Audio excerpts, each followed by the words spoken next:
Hello বন্ধুরা, আমরা আজকে বেলুড় মঠে এসেছি ঘুরতে। শীতের সকালে ঘুরতে বেশ ভালোই লাগছে। এই দেখো বন্ধুরা, এই পুকুরে হয়েছে অনেক শালুক ফুল। দেখতে কি সুন্দর লাগছে না? একদম মনোরম পরিবেশ। সাথে আছে আমার মা আর মেয়ে আর দেবের হাতে এখন ক্যামেরা।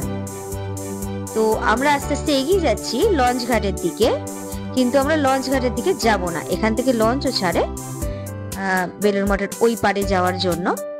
এইখানে তোমরা যে স্টলগুলো দেখতে পাচ্ছ, এই স্টলে নানান রকমের জলখাবার, চা, লুচি, সিঙ্গারা, বিস্কিট, অমৃতি সবই পাওয়া যায়। আর দেখো এখানে অনেক লোক বসে সকালবেলা টিফিনও সারছে। আচ্ছা, এই দিকে আমরা ছোট গেটের দিকে এগিয়ে যাচ্ছি। এই দিকে আছে আনন্দ ভবন। আনন্দ ভবন হচ্ছে গেস্ট হাউস। এখানে অনেক গেস্টরা থাকেন, তারা আহারাদি সারেন, বেলুড় মঠের দর্শন করেন, শ্রীরামকৃষ্ণ এবং সারদা মায়ের আশীর্বাদ নেন। আচ্ছা, এবার আমরা ছোট গেটের দিকে এগিয়ে যাচ্ছি। এটা বেলুড় মঠের পিছনের দিকের গেট। দেখতে পাচ্ছ এখানে একটা বড় মসজিদ আছে। মসজিদটা খুব সুন্দর সাজানো গোছানো, খুবই শান্ত শিষ্ট পরিবেশ, দেখে চোখ জুড়িয়ে যাচ্ছে। আচ্ছা, ধীরে ধীরে আমরা এগোচ্ছি। মসজিদের পাশেও টি স্টল, চিপস, আইসক্রিম, ক্যাডবেরি অনেক কিছুই পাওয়া যায়। আচ্ছা, এইবার আমরা এগোচ্ছি।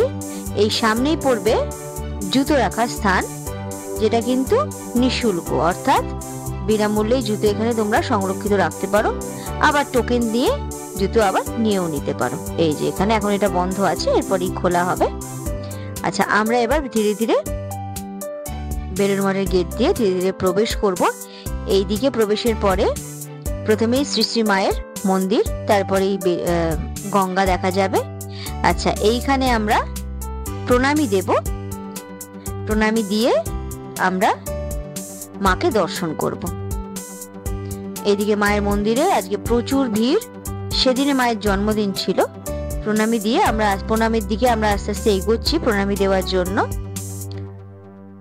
প্রণামী দিয়ে আমরা প্রথম মাকে দর্শন করব। এই দেখো জায়েন্ট স্ক্রিনে মায়ের ছবি দেখা যাচ্ছে। এখানে অনেকগুলো জায়েন্ট স্ক্রিন আছে। এটা বেলুড় মঠের বড় মন্দির, শ্রী শ্রী রামকৃষ্ণ দেবের মন্দির। রামকৃষ্ণ পরমহংস দেবের মন্দিরেও বিশাল লাইন পড়েছে ঠাকুর দর্শনের জন্য। আমার মেয়ে তো এখানে খেলতেই শুরু করে দিল, এত বড় ফাঁকা মাঠ পেয়ে খুবই মজা পাচ্ছে। আচ্ছা, এইবারে গঙ্গার ধারের দিকে বিশাল লাইন হয়েছে মাকে দর্শন করার জন্য। এখানে সুন্দর করে গাছগুলোকে কাটিং করে রেখেছে, দেখতে দারুণ লাগছে। এরপরে আমরা আস্তে আস্তে এগিয়ে যাচ্ছি। এই যে বিশাল লাইন। ঠাকুরের কাছে একটাই প্রার্থনা, সবাইকে সুস্থ রেখো, সবার সুস্থতা কামনা করি। এই যে বিশাল লাইনে আর আমরা দাঁড়াইনি, এবার আমরা আবার এগিয়ে গেলাম। মূল মন্দিরের পাশে এখানে একটা প্যান্ডেল মতন করা হয়েছে, যেখানে কীর্তন গান চলছে। দেখো তোমরা, অনেকে বসে এখানে কীর্তন গানও শুনছেন এবং আনন্দ নিচ্ছেন। এই যে প্রচুর ভক্তবৃন্দের সমাগম হয়েছে, এখানে কীর্তন গান চলছে। এখানে আমার মেয়েও খুব আনন্দ পেয়েছে।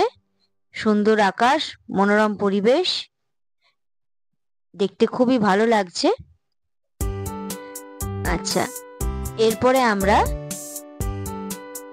বেলুড় মঠের বড় মন্দিরের দিকে যাচ্ছি, তোমরা দেখে নাও। তার অপোজিটেই আছে সুন্দর গঙ্গা। আচ্ছা, কীর্তন গান যখন চলছিল তখন আমাদের খুবই ভালো লাগছিল। এরকম গান সাধারণত যে কোনো উৎসব অনুষ্ঠানেই বেলুড় মঠ দ্বারা পরিচালিত হয়ে থাকে। এখানে অনেক ভক্তবৃন্দের সমাগম হয়েছে। আর এই রকম নতুন নতুন ভিডিও দেখতে হলে তোমরা আমাদের ফেসবুক চ্যানেলটাকে ফলো করে নিও, আর ইউটিউব চ্যানেলটাকে সাবস্ক্রাইব করতে ভুলো না কিন্তু। অবশ্যই অনেক অনেক অনেক লাইক করো, শেয়ার করে দিও, আর তোমাদের সবাই আমাদের পাশে থেকো, আমার পরিবারের সদস্য।